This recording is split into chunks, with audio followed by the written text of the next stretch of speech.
conversado em todos os fóruns, né, para mostrar que o nosso sistema, o sistema previdenciário que nós possuíamos, era uma pirâmide onde os mais velhos iam receber e os mais novos não iam receber nada nunca. Né, iam trabalhar até morrer porque não ia ter previdência nenhuma para eles. Então, tem que deixar de ter demagogia e ter populismo nisso aí e colocar a verdade nua e crua, de modo que a gente tenha um sistema que assegure, né, uma proteção mínima, principalmente àqueles trabalhadores que, ao longo da sua vida, não conseguem ter um emprego formal. Essa foi a nossa grande preocupação, atingir parcela dos privilegiados, que a gente pode considerar que é a turma que está dentro do serviço público, né, que tem os melhores salários e as melhores aposentadorias. Né. Também a questão orçamentária, né, o 3D lá do Paulo Guedes, desvincular, desindexar, desonerar. Né. O nosso orçamento é um orçamento engessado, praticamente 93%, 94% do que nós arrecadamos já está carimbado, sendo que 2/3 disso é pagamento de pessoal. Né. As senhoras e senhores, todos são gerentes, proprietários de empresas, e sabem como é que tem que manejar as suas empresas. Né. O governo, o Estado também é uma empresa. O Estado não pode ser algo paquidérmico, um fim em si mesmo.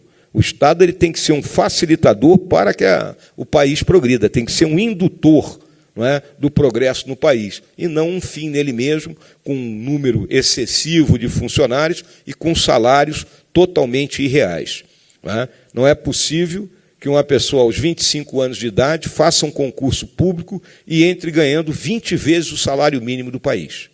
Qual é a motivação que essa pessoa terá? Uma vez que nos próximos 30 anos, 35 anos, ele já entra ganhando 80% do máximo que ele vai atingir.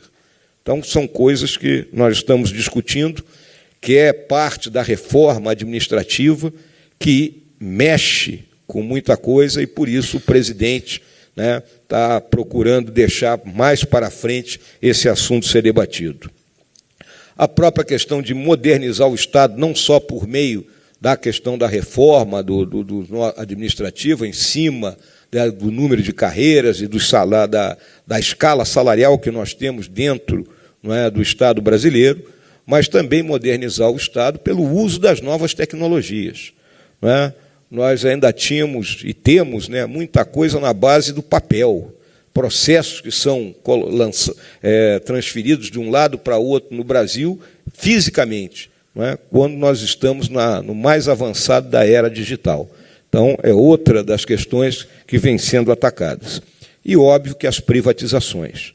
É a angústia lá do nosso secretário, Salim Matar, porque o processo de privatização não é um processo simples. Né? Nós precisamos melhorar a nossa legislação, é uma discussão que tem sendo travada dentro do Congresso, precisamos de um fast track, né, de uma legislação mais ágil, para que a gente consiga se desfazer daquelas empresas que não têm mais a mínima eficiência e pura e simplesmente oneram os cofres públicos. Né? Temos conseguido, né, uma gestão eficiente naquelas que chamam os olhos, como a Petrobras, a Eletrobras, a Caixa Econômica, o Banco do Brasil. Né? A Caixa Econômica deu um lucro maravilhoso agora, nesse primeiro semestre. Né? Bastou tirar o GEDEL, né? Tira a turma de GEDEL e Banda Veneno, né? Que a gente já consegue dar uma melhorada, consegue deixar de ter uma exploração, digamos, política em algo que é puramente técnico. Então, essa é a coluna das contas públicas.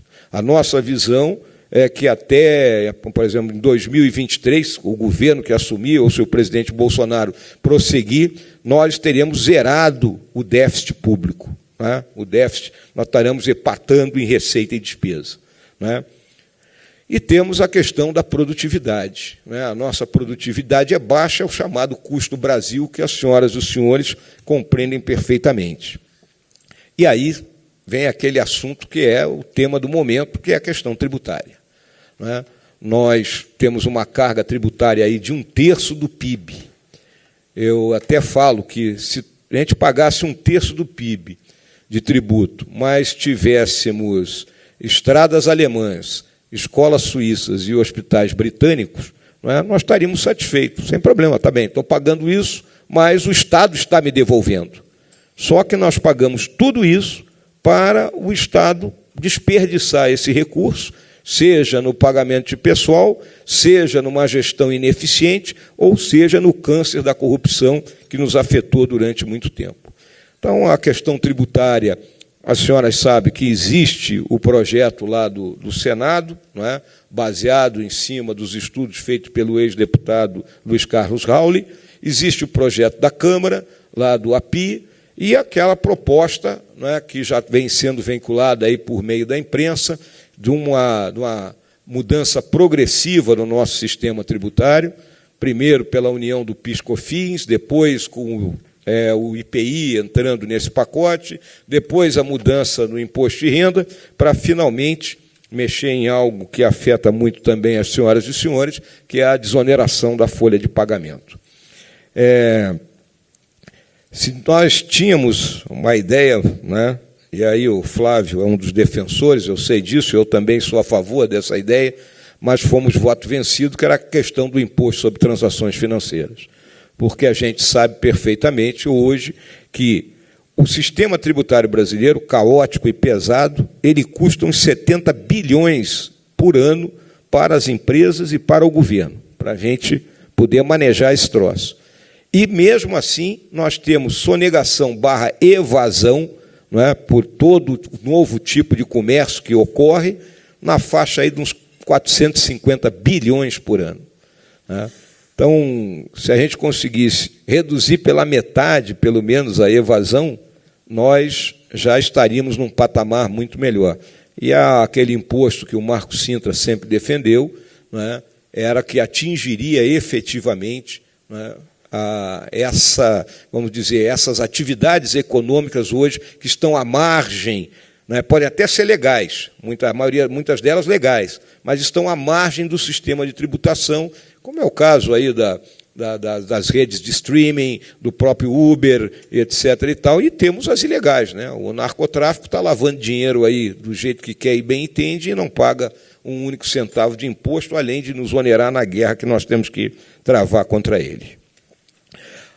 A nossa infraestrutura é péssima, né? Nossa infraestrutura parou no tempo, né? Os nossos investimentos em infraestrutura foram pequenos, então nós precisamos melhorar essa infraestrutura e, para isso, o que nós temos que fazer? Temos que atrair o parceiro privado, temos que atrair aqueles 17 trilhões de dólares que estão rendendo negativamente, para que a gente possa conceder estradas, ferrovias, portos, aeroportos, temos carência ainda de aeroportos, não é? A própria questão das linhas de transmissão de energia, os investimentos em petróleo e gás, em óleo e gás, que são importantíssimos nesse momento, não é? Para que a gente consiga aproveitar todo o potencial do gás existente no Brasil e baratearmos o custo da energia. Não é? Então, isso vem sendo trabalhado por meio do PPI. A visão do governo é que, nos próximos 10 anos, nós temos projetos, não é, que podem nos render aí na faixa de 1,6 trilhão de reais, não é, ou seja, importantíssimo. Esse ano nós conseguimos arrecadar mais de 25 bilhões por meio de concessões que foram realizadas.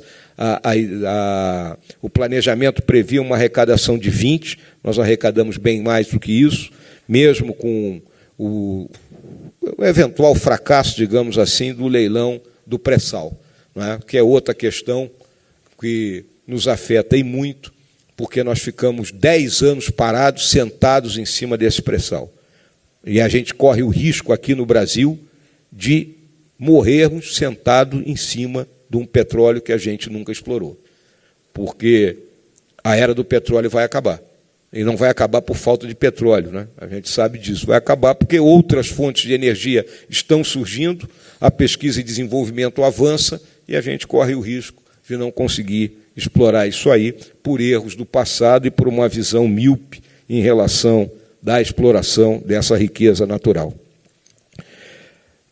Também essa questão das concessões, nós temos que dar segurança ao investidor. Então, é a questão de um ambiente estável de negócios, segurança jurídica, que nos preocupa cada vez que há mudanças de interpretações de lei ao sabor, não é, da decisão de uma ou duas pessoas. Não é? Temos que ter, né, uma segurança para o negócio, né, um dólar médio, né, que o investidor saiba que vai ser aquele dólar que vai valer durante todo o período da concessão ou pelo menos do investimento inicial, quando ele estiver construindo, ampliando, duplicando, seja lá o que for. E também aí me preocupa, né, quando a gente vê o prefeito do Rio de Janeiro pegar uma reta escavadeira e derrubar os pedágios, não é, de lá da linha amarela, por causa de uma briga com a concessionária. A briga a gente tem que discutir na justiça. A partir do momento que o fato daqueles ocorre, transmitido para o mundo inteiro, qual é o cara que vai querer vir aplicar dinheiro aqui no Brasil? Ele vai pensar 10 vezes antes de trazer recurso aqui para a gente. Não é?